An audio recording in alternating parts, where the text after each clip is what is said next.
प्यारे दोस्तों, स्वागत है आज की एक नई वीडियो में। दोस्तों आज की इस वीडियो में कक्षा 9 हिंदी गद्य के गिल्लू चैप्टर के अभ्यास प्रश्न कराने वाला हूं। तो भैया वीडियो बहुत ज़्यादा इंपॉर्टेंट होने वाली है, क्योंकि एक एक गद्यांश को मैं अपनी इस नोट्स में लिख लिख करके हल कराने वाला हूं।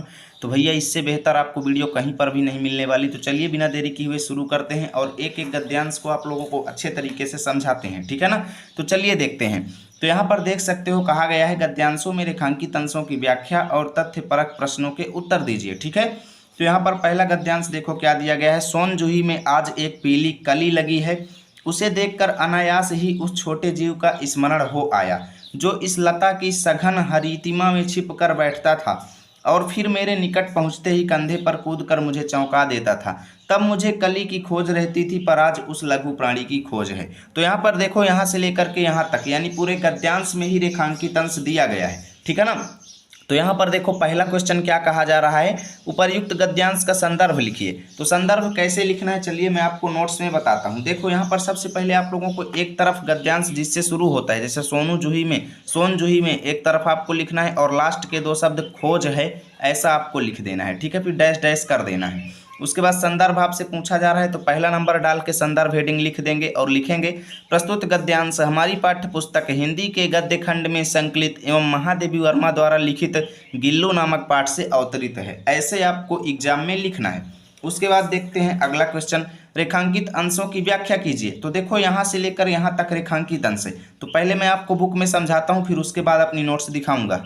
तो यहाँ पर देखो सोन जूही किसी जगह का नाम है, ठीक है ना। तो यहाँ पर लेखिका कहती हैं यानी महादेवी वर्मा जी कहती हैं कि सोन जूही नामक जगह में आज भी एक पीली कली लगी है। पीली कली लगी है का मतलब क्या है, कली माने कलियां, लताएं, ठीक है ना। कली माने कलियां कह लो, लताएं कह लो, जहाँ पर लताओं का समूह होता है। लगी है मतलब स्थित है या लगी हुई है, ठीक है ना। तो कैसे लिखेंगे कि लेखिका कहती हैं कि सोन जूही की लता जो है सोन जूही की लता में मुझे आज भी एक पीली कली दिखाई दे रही है। लगी है मतलब दिखाई दे रही है, वहां पर लगी हुई है, ठीक है ना। तो ऐसे लिखेंगे और उस कली को देख करके ही, उसे देख कर यानी उस कली के पास जैसे ही मैं पहुंचती हूँ, अनायास ही यानी अपने आप ही उस छोटे जीव का स्मरण हो आता है। उस छोटे जीव किसको कहा गया है, गिल्लू को कहा गया है, ठीक है ना। पूरा चैप्टर आप पढ़ेंगे तो समझ में आएगा। तो शुरू से कैसे लिखेंगे, लेखिका कहती हैं कि सोन जूही की लता में एक पीली कली दिखाई देती है, उसे जब मैं भी देखती हूँ तो उसे देखते ही अपने आप ही मेरे मन में उस छोटे जीव गिल्लू की याद आने लगती है जो इस लता की सघन हरितिमा में छिप कर बैठता था। सघन माने खूब घनी, हरितिमा माने हरियाली में, ठीक है ना। हरितिमा माने हरियाली में यानी लताओं के बीच में जो जीव यानी गिल्लू जो है इस लता की घनी झाड़ियों के बीच छिप कर बैठता था, और जब मैं उस झाड़ी के निकट पहुंचती थी तो मेरे कंधे पर कूद करके मुझको चौंका देता था यानी डरा देता था। और उस समय यानी जब ये कली और जब गिल्लू था तब मुझे उस कली की खोज रहती थी, यानी मैं हमेशा पीली कली खोजती रहती थी। लेकिन आज जब मुझे उस जीव का स्मरण हो आता है तो मैं उस लघु प्राणी यानी छोटे जीव गिल्लू की खोज में रहती हूँ। तो यहाँ से लेकर यहाँ तक की व्याख्या कैसे लिखेंगे, इसके लिए आप लोगों को एग्जाम में डालना है रेखांकित अंश की व्याख्या हेडिंग। उसके बाद लिखना शुरू करना है। लेखिका कहती हैं कि सोन जूही की लता में मुझे जो एक पीली कली दिखाई दे रही है, उसको देखकर मुझे एक छोटे से कोमल प्राणी गिलहरी के बच्चे गिल्लू का इस संस्मरण हो रहा है।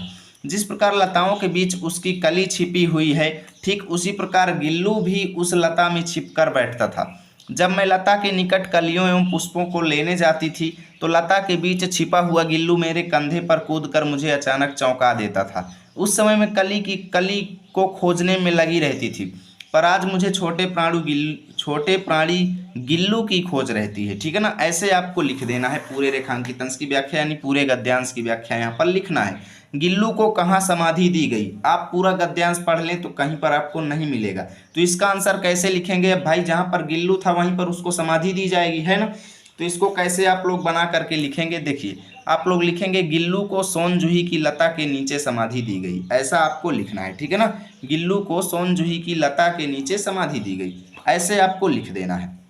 अब देखते हैं भाई अगला गद्यांश आप सभी के सामने आ चुका है। मेरे पास बहुत से पक्षी हैं, यहाँ से शुरू होता है और ये कहाँ तक जाता है, नीचे फेंक देता था, यहाँ तक जाता है यानी यहाँ से लेकर के यहाँ तक। तो सबसे पहले आप लोगों को करना क्या है, एक तरफ लिखना है मेरे पास, दूसरी तरफ लिखना है देता था, फिर डैश डैश लगा देना है, ठीक है। ऐसे ही आपको एग्जाम में लिखना है। उसके बाद आपसे संदर्भ पूछा जाएगा। पहला क्वेश्चन क्या है, उपर्युक्त गद्यांश का संदर्भ लिखो।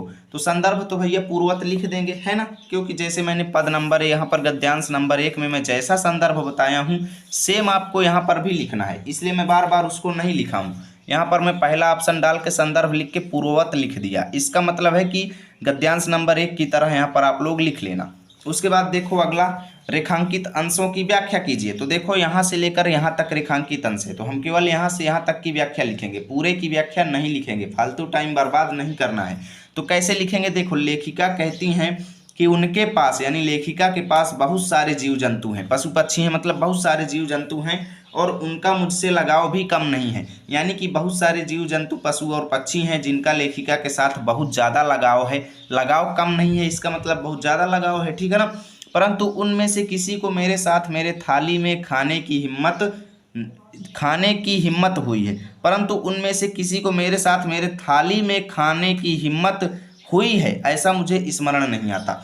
यानी कहती हैं कि इतने सारे पशु पक्षी थे लेकिन उनमें से कोई भी पक्षी मेरे साथ मेरी थाली में कभी भी खाना नहीं खाया, ऐसा मुझे स्मरण नहीं आता। मतलब कि जो है ऐसा मैं कभी भी नहीं सोच सकती, क्योंकि जो है मुझे स्मरण नहीं आता, मतलब मुझे ऐसा कभी याद नहीं आ रहा कि कोई ऐसा भी जीव था जो मेरे साथ थाली में खाता था, ठीक है ना। यानी कोई भी जीव उनके साथ थाली में नहीं खाता था, परंतु गिल्लू इनमें अपवाद था। यानी गिल्लू क्या करता था, यहाँ पर लेखिका के साथ बैठ करके थाली में खाना खाता था, इसलिए यहाँ पर गिल्लू अपवाद था लिखे हैं। तो हमें केवल यहाँ से यहाँ तक की व्याख्या ही बताना है। तो चलिए कैसे बताएंगे आप लोगों को बताते हैं। देखो आप लोगों को एक तरफ लिखना है रेखांकित अंश की व्याख्या, फिर लिखना शुरू करना है।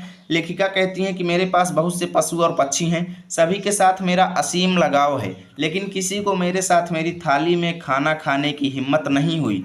गिल्लू इसका अपवाद था, वह मेरे साथ खाना जरूर खाता था, ठीक है ना।